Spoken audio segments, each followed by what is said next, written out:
Hello, welcome to the Everything is Black and White podcast. I am Andrew Musgrove. He is Mark Crothers, and we're going to bring you a special Newcastle United Q&A. There was no Monday show due to illness, but I'm back in the office operating on about 4 hours sleep in the last 48 hours. I wasn't the one ill, unfortunately, my little girl is, but she's on the mend, having the afternoon with her grandma and granddad, and hopefully back fighting fit. Mark, you well? I am, yes. Have deepest sympathy with you for that, being there, done it. Fairly recently as well. Never nice. But hopefully, as you say, on the mend now and enjoying a time with the grandparents. It's that time of year, isn't it? It is. It just goes through, especially the little ones, like wildfire. So our nursery bill doesn't come down, but attendance does. It's it does go through nursery and school pretty quickly. I'll get used to it. That's all I'd say. But yes, we're here to talk about Newcastle United. Also, not a very positive picture there either. Hopefully, though, next time you see me and Mark in just over a week's time, which will be the Monday show, they will have beaten Manchester City. Confident of that? No, not really, if I'm honest. I watched City's last game, and that game against Liverpool, there was times when they were frightening. I thought Jeremy Doku looked as good as I've seen him in his career. Looked scary how good he was that day. Haaland hit the form that we always knew was in there, even though people say he was a bit underwhelming last season. I would love a striker like that to be underwhelming in the Newcastle side. It's one of those games, isn't it, where Newcastle are going to have to be at their very, very best, and City are probably going to have a bit of an off day. It's almost like a cup tie in that sense. We're going to do it. Positive thinking, Mark. Yeah, let's go with that. Manifest it, right? Tune in for the Monday show next week, celebrating 3 points from Newcastle United. Look, it's one of those games to get up for, isn't it? It is. But again, as we've said, this goes back to the frustration, doesn't it? That West Ham away, Brentford away didn't really look as if they were going for it, and didn't look as if they believed they could win or put any sort of impact on the opposition despite taking the lead. And then under the lights at St James's, you kind of get a different aspect of Newcastle. You get that intensity, that ferocious nature that they have inside them. So it kind of frustrate me if they do come out and do that. We've had a lot of questions sent in about potential changes to formation, tactics, personnel, as well as the attitude and application within the dressing room. So this one's been sent in by Stephen, who's emailed in. He says, hope you guys are well. Says there's a lot of talk about Eddie Howe changing formation or tactics, but with so many key players away on international duty, how does that work? It's a really, really good point. That if the players aren't there, you can't work on a formation. You would kind of hope, and because Eddie Howe and Jason Tindall are so good with attention to detail, that different formations will have been worked on anyway. But obviously you need that to be fairly recent if you are going to implement it, particularly in a big game like Manchester City. I actually think Newcastle are built to play three at the back.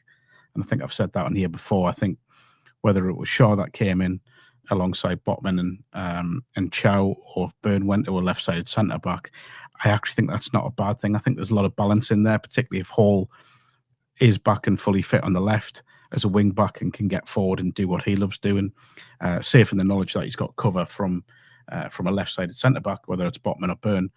And then the other side, obviously, I think Livramento is still a little way away from coming back. But you've got Trippier, who's done that role before. So I think it's something that could work. I do wonder if maybe when Johan Wissa's back fit, they may consider it, sort of 5-3-2 or 3-5-2, however you want to play it. So Voldemort and Wissa can play together. But at the moment, I'm not sure the time is right because of the fact there's so little time on the training pitch. Yeah, because you can obviously train with the players you've got. So if you're going to change to three at the back, you could work it this week with Lascelles, filling in there, maybe Emil Kraft. But is it easy enough to then transition to the actual first choice players? So when they do arrive back at the end of this week, you can say to them, this is what we've been working on for the last 7 or 8 days. Jamal's been doing a really good job there, and you're now going to go in and you're going to play in that position which he's been training in. Other players, talented enough, they've got enough ability to just slip into that, or do you think it does take the player to actually physically be involved in training for it to really work?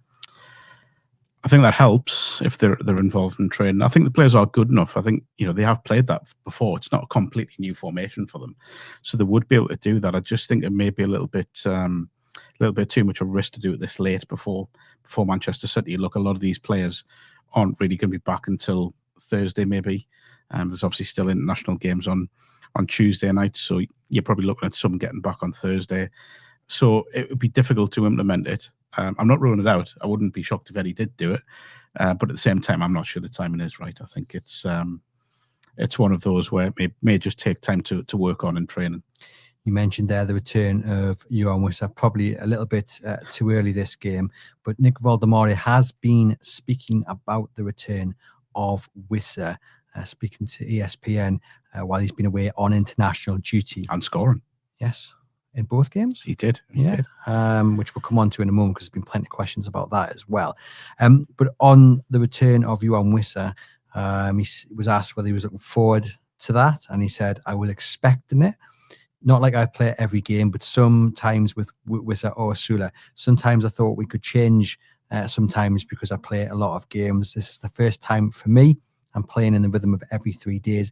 I'm really happy I play every game and still want to play every game. I'm also really happy if Wissa's coming back. And I think we can also play good together maybe. And I think then the situation, sometimes you don't feel so good in the game. There may be some other striker can come in and help each other together so we get more power. I think I'm really excited for the guys to come back. And I think for me, he's just summed up the real issue that Newcastle United have been facing ever since the season kicked off, and it is that you are depending on Voldemare just turning up. Forget injuries, forget suspensions. If you get past those hurdles, fantastic, which we have done so far. You're just hoping that he's woken up in a really good mood and everything clicks for him. And if it doesn't, on the hour mark, who have Newcastle had to turn to? And this is the real plus of having Yohan Wissa back. The other plus as well is that I think everybody would like to see them start together, and then we'll get the better out of Voldemare. But just having an option off the bench to change the game if he doesn't go with the two up top is just a huge plus that I'm really looking forward to seeing. And firstly, can I just say that he sounds like an absolute manager's dream based on those quotes. The complete understanding of where he's at in terms of settling in Newcastle, complete understanding of his role at the club within the squad. So, really positive quotes. Those I would take them as, to be honest. Look, I think the last couple of games, particularly the two away defeats, everything that Newcastle have been doing well about integrating Voldemare and how to utilise him in the build-up and such like, they stopped doing. And he became more of a target man all of a sudden instead of this link-up player. I don't know if it was by accident that's happened or if it was just kind of the way the game flowed. But that was the most disappointing aspect of both games. We know there's talent in there. You can see it. He's been brilliant since he's come in for large parts. But Newcastle just stopped using him how they had done. And that's frustrating. I think, look, going forwards, if you could get him and Wissa in the same side, which there are ways, I think it could be a really exciting combination, because when I look at where, say, Newcastle's best kind of the best setup is when they are intense and they are pressing and they are doing all that stuff. But then I look at the dynamics of the whole side have changed because of the loss of Isak, who wasn't a prolific presser, but he could do it. And he certainly stretched teams because they knew he had the pace to get him behind. Now Newcastle don't really have that with Voldemare. But the other side of it is you look at the fullbacks have kind of changed. We know Trippier can get forward. We know how good he is. But I wouldn't say he does it now as much as Livramento does. Burns certainly doesn't do it as much as Hall does. So all of a sudden that threat from out wide changed, which kind of impacts on everything. So I think that there's still a little bit of tweaking needs to be done in that sense to find a balance. But I think the sooner Wissa is back, the better, because he can do that sort of, I'm at pains to keep going back to him, but that Isak-like role. It's interesting you mentioned the fact that they don't really have that kind of same intensity anymore. I don't just think that's on Voldemare. He's clearly not a player to press. I think it's throughout the team, whether it's a confidence thing, whether it is, as we've spoken about quite often, Newcastle United are transitioning into a different kind of team. It's probably a bit of both, but certainly the pressing, the ferocity of it that we saw with Gordon, that we saw with Murphy, it's not there anymore. which is worrying to a degree if this is still the route Newcastle United want to go down. It's not just on Voldemort; it seems to be throughout the side. It's a midfield as well, isn't it? Yeah. I don't think the midfield press has been as effective this season, but again, that could come from a number of matters within the side. It's interesting, though, this Wissa return, because obviously over the last few weeks there's been a lot of attention on Nick Voldemort, and I have to say, and no disrespect to any viewers or listeners, and I'm not necessarily saying it's our audience, but I think especially on social media, a lot of people have misinterpreted the analysis of Nick Voldemort's play, because I think it's not criticism of him, it's criticism of the system. I think that's 100% fair. You watch the way he plays, he drops deep, gets the ball, brings us into play, or turns and carries the ball, looks up, no one to target. Or if it gets out of the wingers, there's no one to aim for because Voldemort is dropped deep. Is he the problem? Not at all. The system is the problem. And I think it's fair to raise that, it's fair to discuss that, it's fair to look at solutions. But what we've seen over the last couple of weeks is I think some people have read those criticisms, have read those articles that have been written, have, listened to podcasts, etc., and have got the total wrong end of the stick. Yeah, I think it's a good point you make in terms of not just how the perceived criticism is being taken, but also the reason behind it, the reason behind the analysis isn't. Yeah, it's not Voldemort. It's kind of the lack of support, the lack of bravery being shown by players when he does drop deep. That's when you want one of your wingers or one of your midfielders to break forward and occupy that space. And because I think Newcastle have become quite easy to play against in that sense, particularly away from home, because there isn't that option at the top end, because we know Voldemort likes dropping deep. We know what he does in that sense. But then you look and think, when he does drop deep, again, this is where Whistle will be beneficial. When he does drop deep, who's gonna really try and impact that space? Would Gordon, who you think kind of did do it at times, because Isak did drop deep as well.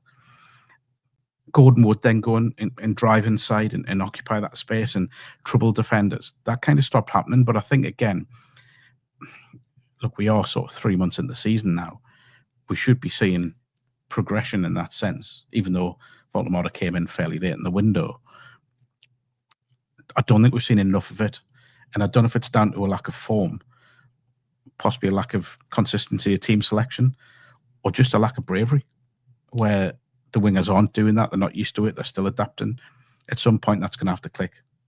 Certainly so, because it's very noticeable that you're not getting the support from the wingers, driving on forward into the box if he drops deep. Do you think when Wissa returns, because I'm all for them playing together, do you think we will see a return to intensity as our identity, or does it change? Because in my head, I'm still not seeing a return to that. I do think we've gone past it. I think we're heading towards a totally different Newcastle United, and it's going to take a long while. I think it's probably going to get worse before it gets better, but I do think it will click. But I don't think Wissa is the solution to returning to Newcastle being intense and pressing high and getting right in the faces of the opposition.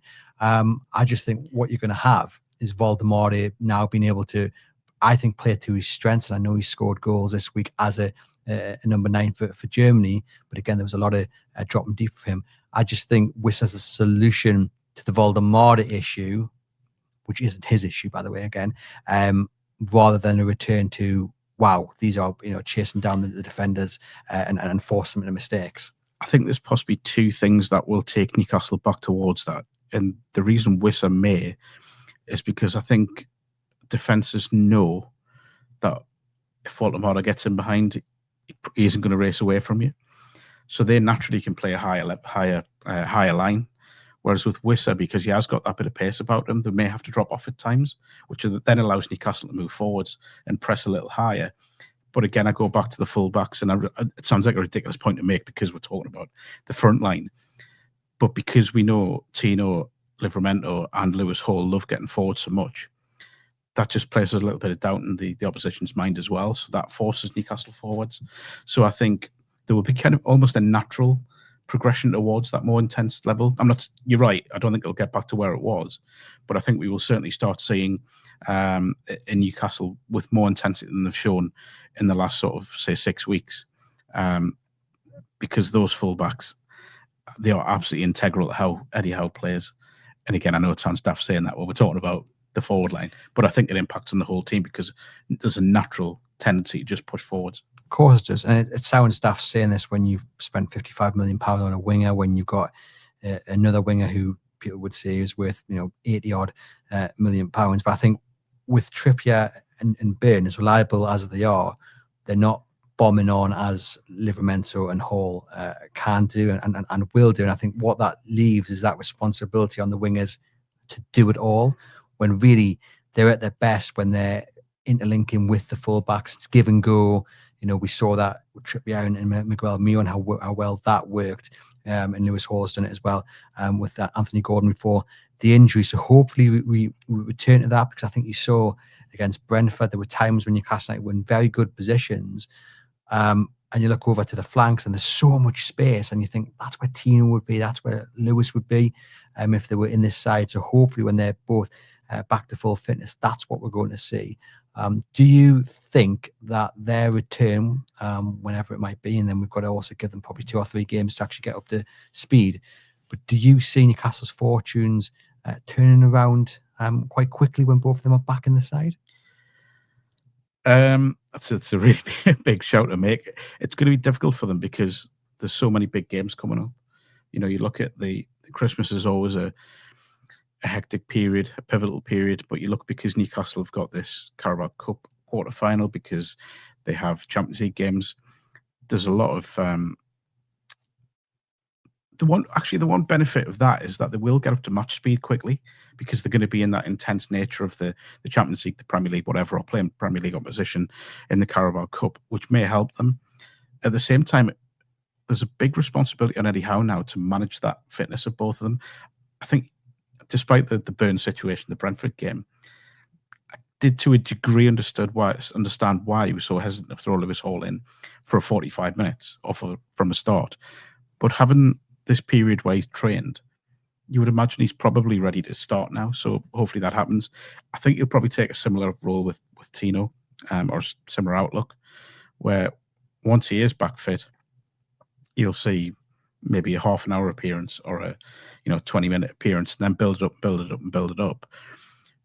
But I think we can say confidently, and this is no slight whatsoever on either fullback in terms of Trippier or Burn, once Tino and Lewis Hall are fully up to speed, Newcastle will be a better side and a more effective side.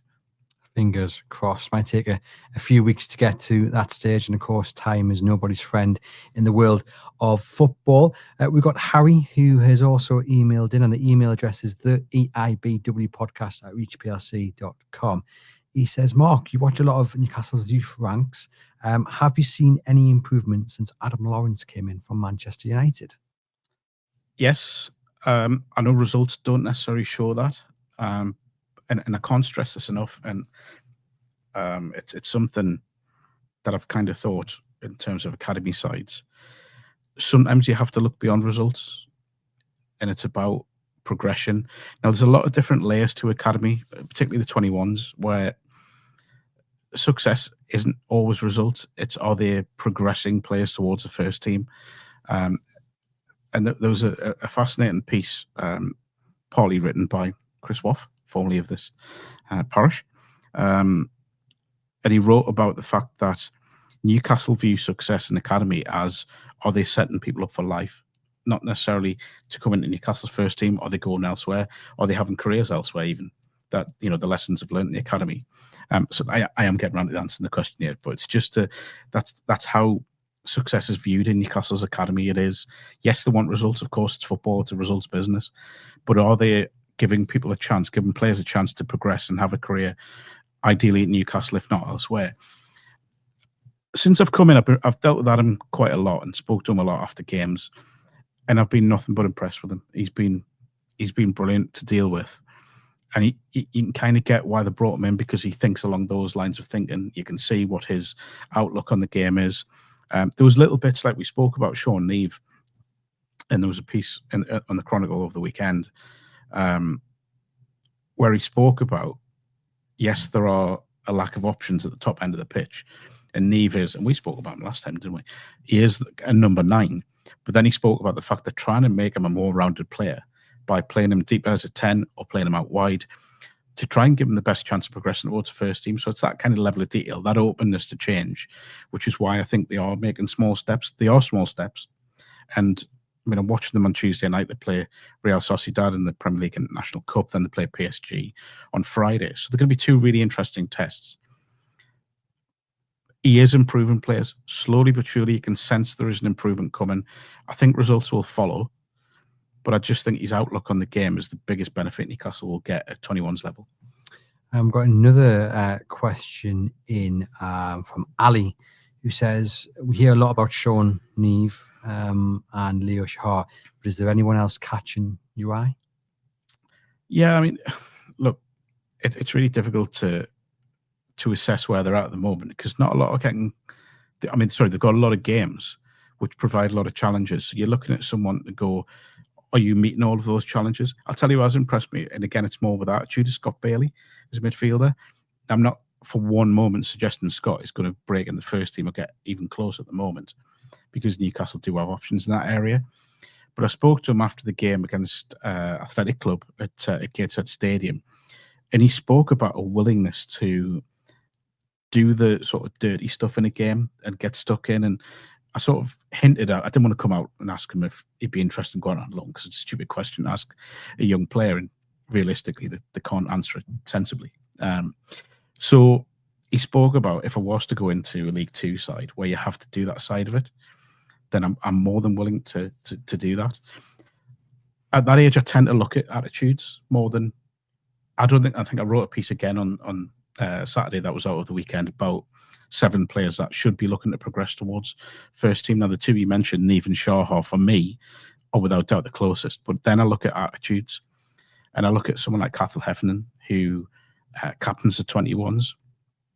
Again, not suggesting he's anywhere near first team. But what I would say with Cathal is he is close to a loan move somewhere. I think he may go somewhere in January. That's a bit of an educated guess to a degree. And I think he'll do well in the Football League if he went into the AFL. I think he's got that attitude. I think you spoke to him before, haven't you? You know, he's a mature kid. He's a good defender, a solid defender, doesn't do anything spectacular. So I think he would be one I'd think of as well. But in terms of first team, yeah, it's difficult. I've said this before. It's a big step to go from 21s to first team. That's why it takes a special talent, a Lewis Miley, going a little bit further back, a Sean Longstaff, players like that. So yeah, there are some to keep an eye on, but I think it's more sort of what's the next step in their development, not necessarily can they go into that first team. The January transfer window, as you might imagine, is quite a popular subject, is quickly coming over the horizon. So we've got plenty of questions sent in regarding that month. Before we get on to those, just a reminder, this episode is sponsored by NordVPN. Do click the link in the podcast description box to get a discounted offer on your NordVPN plan. Prices start from £2.36 per month, and you get the very best cyber security around. Keep yourself nice and protected while browsing on public Wi-Fi. No risk with a 30-day money-back guarantee. One subscription can be used across 10 devices. Thank you very much to Nord for their support, and to you guys as well. If you've already signed up and taken advantage of that offer, you are supporting the podcast in doing so and keeping yourselves nice and safe. Right, a few questions on Antoine Semenyo of Bournemouth, who is just an unbelievable player. I think he would have been many people's first choice back in the summer. A story that came out over the weekend from The Athletic is that he may be available for as little as £65 million, a certain time clause within that. Basically breaking it down, that can be met if it's done within a certain time period to allow Bournemouth to get a replacement, which is actually very sensible. Why doesn't everybody do that? I mean, that should be straight into a contract, right? It would be a great sign for Newcastle United. He's absolutely brilliant. He's in my fantasy football team. I absolutely love watching him. Poor penalty against Manchester City last time out, but he's an absolute diamond of a player. I actually think, and I've said this before, his journey to Bournemouth and to a Premier League star is something Newcastle United need to be looking at. I think there's room for Newcastle United to target those players who do well in the Championship. If you've scouted them well enough, 10, 12 million pounds, I think it costs them, isn't that much of a gamble, because you trust your scouts to do their research and you back them to do it. And now look what he's worth, 4 or 5 times what they paid for him.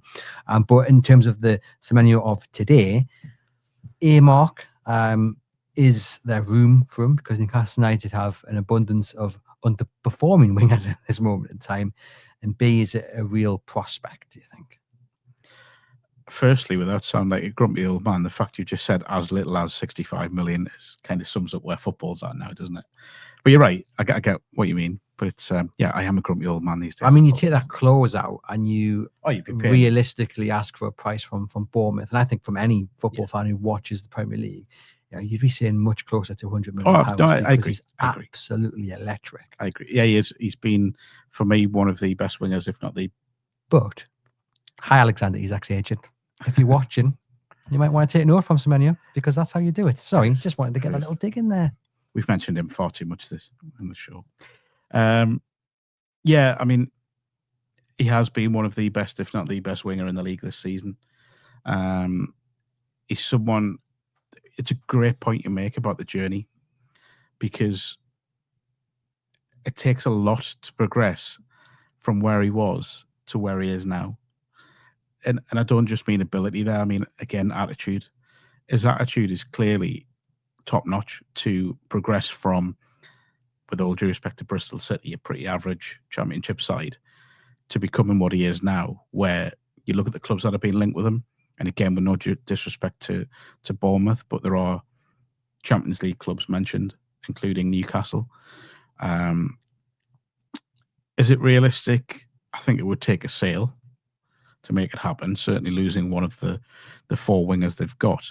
But what I love about Semenyo and why I think he would fit into this side is he's so versatile. He can play anywhere across the front 3. So I think you could use him however you want, because he can play right, left or centre. His ability to link up with a striker is clear. We've seen it with Evan Nielsen at times at Bournemouth, who I also really rate, by the way. And he does play with that sort of forward thrust, that, again, intensity. I'm sorry I keep going back to that word. But that intensity that Eddie Howe loves. I still think Eddie will get an improvement out of Elanga. There's been far too many words said or written writing off Elanga so early. It's far too early to do that. So then you're probably looking at one of the other 3. Could one of those go to make this deal come to fruition? I think it's unlikely. The other side of it is, I think there will be a lot of clubs possibly in a better position than Newcastle to make that deal if it does happen. You talked there about potential sales. I mean, who's on your thinking? Well, I mean, I don't see any value in selling Jacob Murphy because of what he offers. It's that reliability, isn't it? It's that understanding of what Eddie Howe wants. So I think you're then looking at the other side, which is obviously Barnes or Gordon. Now, I think there has been interest in Barnes because he hasn't really had a consistent level of game time since he's come to Newcastle. He would probably say that he's, I think if he was honest, a bit underwhelming that what he's done since he's come in. I still think he's a very talented player. He's had some brilliant moments. I'm not doubting him. I think he should have had more game time, if I'm being perfectly honest. So then you move to Gordon and you think, sometimes you have to look beyond stats, but then when the stats are as stark as what he's produced in the Premier League over the last year, and you think of what he can do, that's frustrating. Now, the question then would be, if an offer came in, would you consider it? And it's difficult. Well, a lot of people on the back of the Semenyo story from The Athletic went on to social media and said, sell Gordon, go and get him in. And it's like, but who's going to come in for Gordon? You're only selling him because he's been so dire in the Premier League for God knows how long. Now maybe the Champions League form will attract some teams, and then their manager takes a gamble and thinks I can get the best out of him in the Premier League. He's still got a huge role to play in Newcastle United. Right. I think he will come good. I think performances that some people have put in for England in that position will hopefully kick himself into gear. If I'm Eddie Howe for the next few games, even if he's fit for Saturday, I am laying a message down to Anthony Gordon saying you're not starting. I'm not sure that is something Eddie will do. We saw that when many people thought he should have been dropped from the team against Bilbao, he was, straight in it, and obviously had to come off with injury. So whether Eddie Howe does lay it down as strong as a message as I would like him to, I'm not too sure he will do. But I think there's certainly an argument to do so. There's no way Newcastle United selling Anthony Gordon. I mean, I think it would take an astronomical bid, and I don't think anyone's out there with the desire to do that. We were talking about Liverpool last summer, the summer before, 80 million quid, and we're saying that's not enough. I don't think they'd be back at the table unless Slot thinks he's worth a gamble, and it's a bit of a difficult position for Anthony Gordon because he's not performing very well. Newcastle still see him as an integral part of their success. So it's about him stepping up, and if he wants to move, which no one's saying he does, he has to start performing. But if he starts performing, he can do it here at Newcastle United and get back to those levels, which we know he can be at. We've got another question in here from Reese, who listens from over in Australia. He says he stays up till 2, 3 a.m. to be able to watch the games live. He says, this is the only podcast I listen to now regarding Newcastle United. You deliver a great array of content and love the multiple people you get on with different viewpoints. Excellent. Lovely words. I'll be staying up for most of this winter watching action from Australia with the Ashes starting on Friday. I'm not a cricket fan, me personally. But lovely words there from Reese. Yeah, thank you. And he sent a big email with plenty of questions, and so I do appreciate you doing that, Reese. The one point that really caught my eye was his January transfer priority. He wants cover for left back and right back, says it shouldn't cost a bomb to do that. But he wants a centre midfielder of starting team quality. So first off, fullbacks, and then the centre midfielder that Reese is so keen to get through the door. I think left back would be the priority. Right back, there are 3 credible options to play there in terms of, obviously Trippier starting at the moment. You've got Livramento come back. You've got Kraft if you need him as a third option. And there are other players that can play there as well. But left back's the concern, isn't it? I think it's been shown up in the absence of Livramento. I know he can't play there, and obviously Hall being out. But I think there is a need for cover at left back. I think we spoke about a few, haven't we? Rico Henry, I think we mentioned, and a couple others. Yeah, the midfielder one's a really interesting one because I think a lot of it depends on, obviously, how you're going to play. So we mentioned about when Newcastle do need to press a bit more than Joelinton plays when they're not going to have the ball. However, when they need the ball more, they need a third option in there with Tonali and Bruno who can handle the ball and maybe be possibly a little bit more creative than those two. So I think maybe that's where Reece is coming from. Jacob Ramsey hasn't quite done it yet, but again, I think we've got to give him time. I'm not really sure where Lewis Miley's at right now in Eddie Howe's mind, but my thoughts. It's interesting that you mentioned that you think they need a bit of a creative spark, whereas I would go the other way and say I think what they need is a defensive unit. I don't think Joelinton offers that all-round game, and I go back to a name that I mentioned 3 or 4 seasons ago. Tyler Adams, for me, would be the ideal signing because he just sits in front of that defence and just protects it and marshals it. He does the dirty work that nobody else really wants to do. Now, okay, he's maybe lacking in terms of that creative spark and that drive forward. But if you've got someone who can sit there, a bit like Chick Tiote did back in the day, that just allows others to flourish. And I think, of course, you want an Eddie Howe likes players who you don't pigeonhole into a certain position and who can be adaptable and who are versatile. But I think sometimes to be a success and to have those foundations of success, you do actually need a certain profile and a certain player who just does a certain job. And for me, what Newcastle United are lacking now is that kind of guard dog in front of the back four. Now, obviously, if they change formation and go to a back five and what have you, then you're left with 2 in the middle.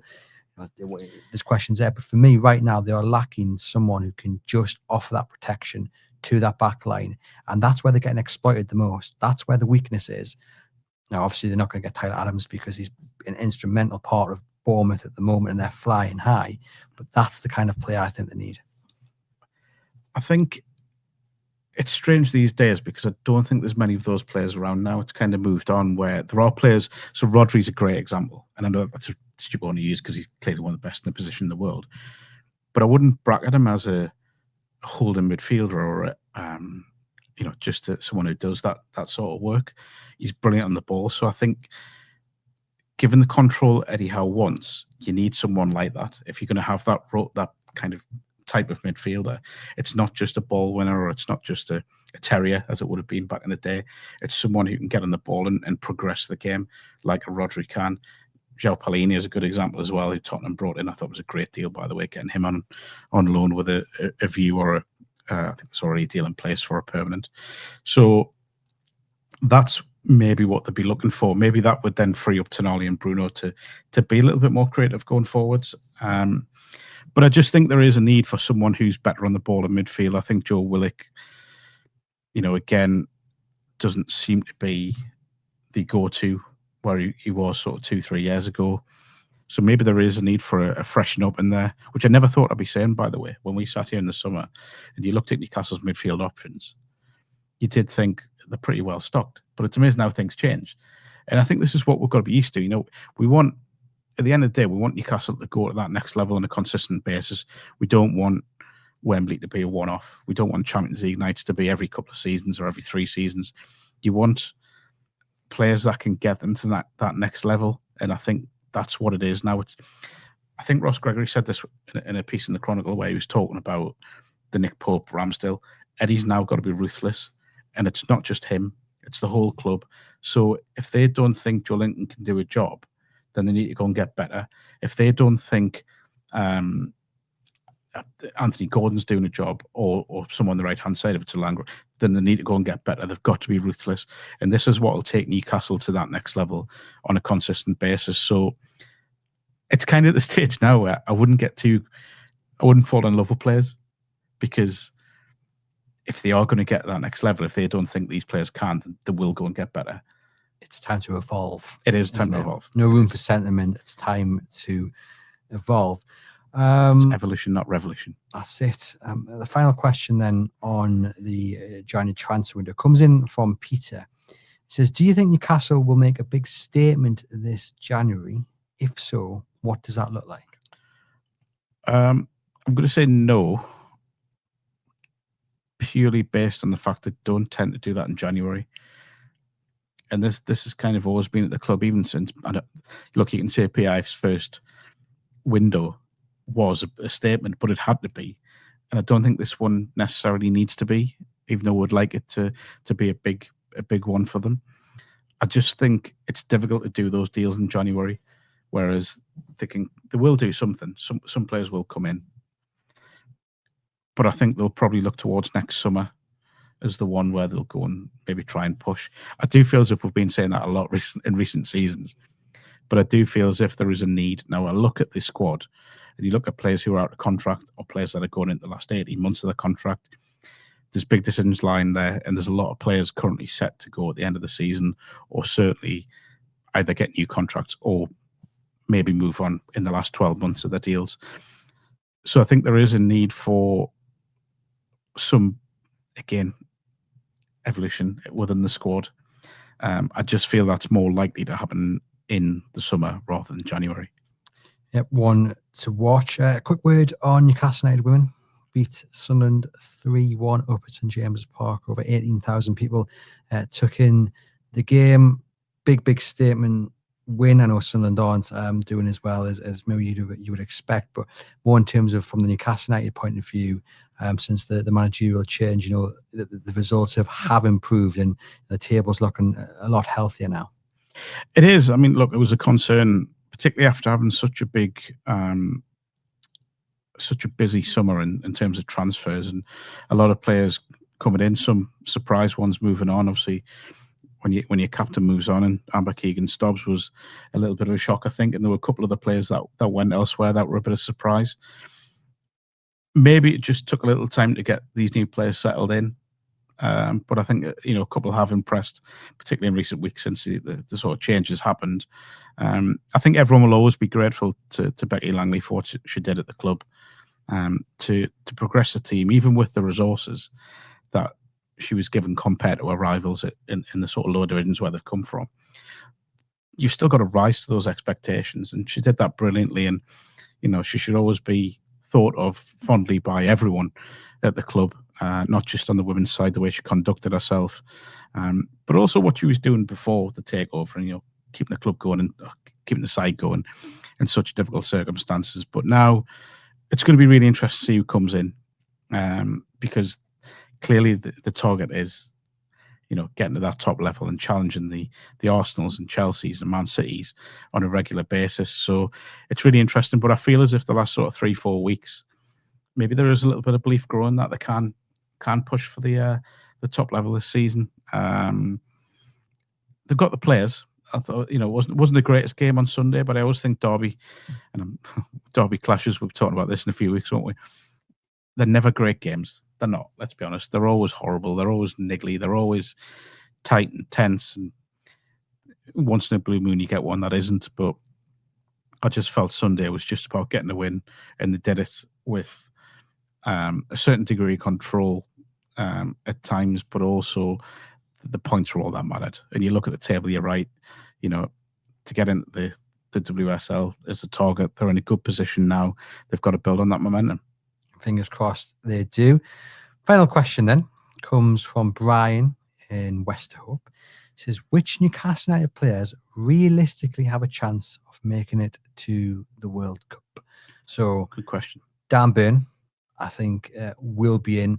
I actually think he'll be in regardless of whether he plays or starts for Newcastle United from here on in. I actually think, as I said last week with Gibbo, I think there's a strong possibility that he actually ousts Sven Botman short term at centre back. I think Eddie Howe obviously likes Dan Burn. I don't think Botman's been at his best. A little bit because he's been kind of that support blanket for Dan Burn at left back. So it'd be a little bit harsher for Dan Burn to come in and take Botman's place. But I do think there's a strong chance that does happen because Botman, Burn did so well at left side centre back. So that might be something that happens going forward. I certainly wouldn't be surprised. You look at the goalkeepers. Obviously, Nick Pope got that call up, but then had the concussion, so he had to drop out.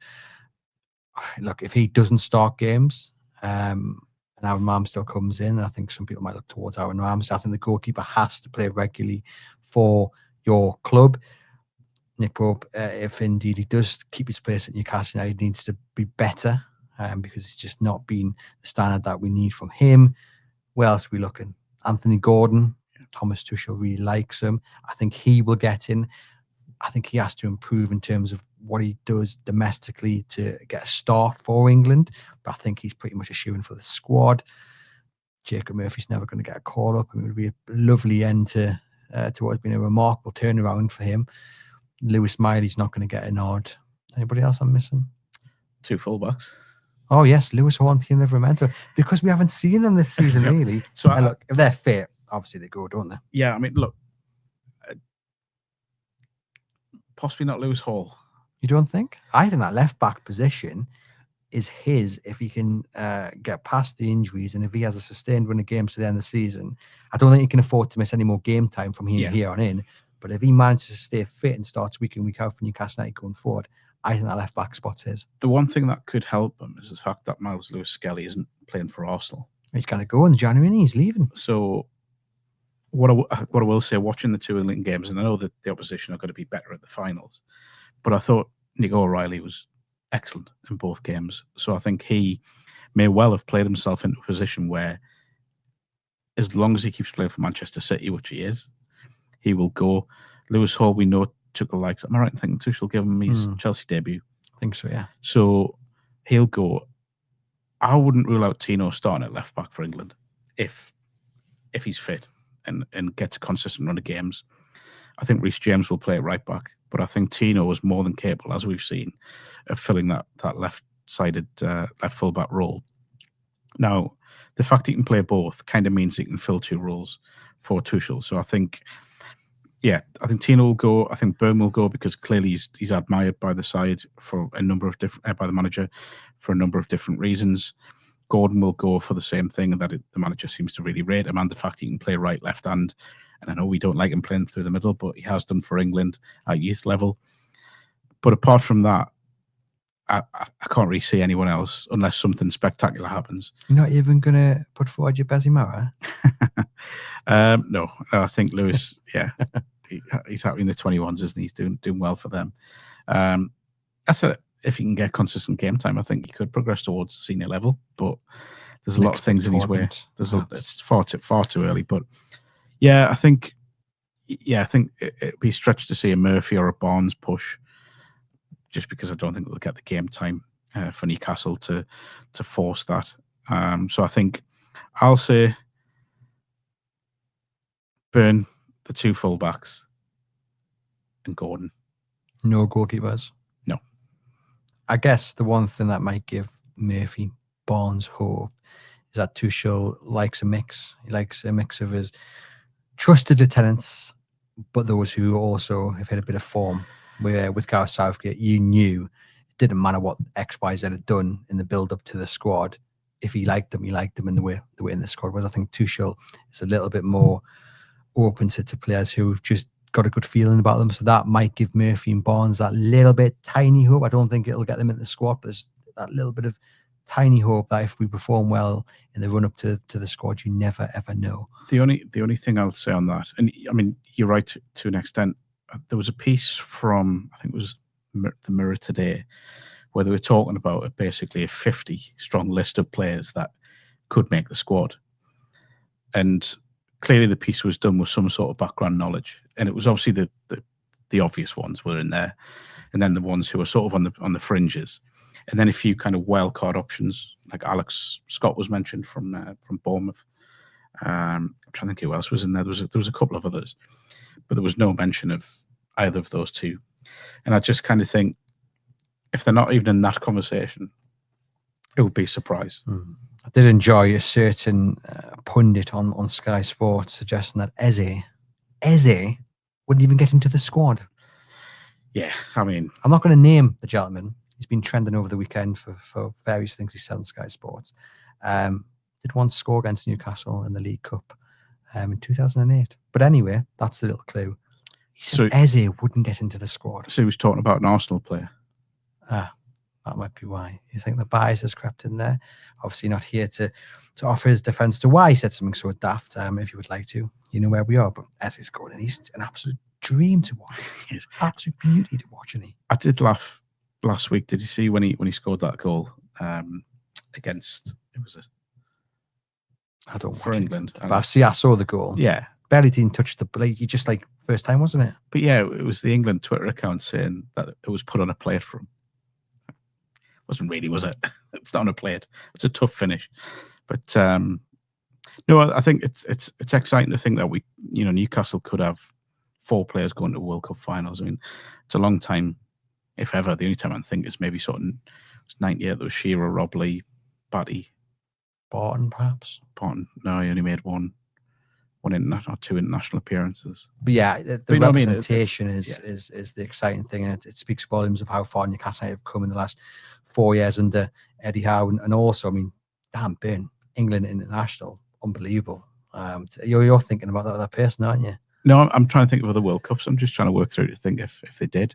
Dyer, Jenas. Final question. I did say that one was a final question, but final question, just in a sentence, I asked people to answer this on my Facebook page over the weekend. If you could pick one Newcastle United player that you didn't see in the flesh to be in this Newcastle United team in their pomp, who would it be? So I've gone for Terry Hibbert. Oh, that's weird because I was about to say that. Okay, I'll change. Oh, yeah. Yeah. Look at that. Just because I base this on my dad and the way he speaks about players. I mean, he's watched Newcastle since 1967. Now, he didn't play for Newcastle very long. I spoke about creativity in midfield. But the way any Newcastle fan of a certain age speaks about him is it's wonderful to watch. Now, I had the pleasure of meeting him and introducing my dad to him. And I've introduced my dad to a few ex-Newcastle players, including the Keegans of this world. And I never saw a reaction like I did to Tony Green. Now, my granddad, when I was brought up listening to tales of the 60s, well, 50s, 60s, 70s, he spoke about him in the same way. I think it was 33 games he played for Newcastle after signing from Blackpool, and completely transformed a team that was struggling by all accounts in quite a short space of time. And you just listen to the way people talk about him. And I've seen videos of things that he's done. And I know there's not as much video around from back then, but I think it was a game down at Old Trafford the week after the Hereford game where he, this is Man United side with Best and Charlton, players like that, Law. And he just looks as if he ran the show. So I think just because of that, because of the way people speak about him, because of that impact, I would love to see what Tony Green would be like in a Newcastle side now. Tony Green on the right, Terry Hibbert on the left. Wonderful. But that was telling us actually over the weekend that Tony Green was his religious education teacher. Oh, wow, okay. Because obviously he retired very early on and then had to go to another line of work, and he became a teacher. I mean, there's loads of us that really, when you think about it, like a McDonald or someone like that. But I just think, I mean, I will genuinely never forget the way my dad looked when I introduced him to Tony Green. It was, genuine. Yeah. I think even when he held his grandkids for the first time, I didn't see that look in his eyes. But no, jokes aside, though, clearly almost a mythical figure within Newcastle now because of what he did in that short space of time. And amazing hearing the older men and women talking about him. Yeah, lovely memories there. Let us know in the comments your pick for the player you never got to see in the flesh, but you'd love to see in this Newcastle United side. Thanks to Mark for braving the call and popping into the studio. To you guys watching and listening, do keep yourself safe out there. It's going to get a little bit icy, a little bit slippery, so don't get distracted while you're listening or watching this. Keep your eyes on the path. But thank you for watching us. Thank you for listening. Do it the link in the podcast description box to take advantage of your NordVPN offer, and do get involved in the comments. We love to hear from you. And me and Mark will be back on Monday, hopefully celebrating 3 points for Newcastle United versus Manchester City. There's going to be plenty of shows that are coming before that with Sam Mulliner, with Gibbo, and of course the view from the opposition as well. Until then, enjoy the rest of your week.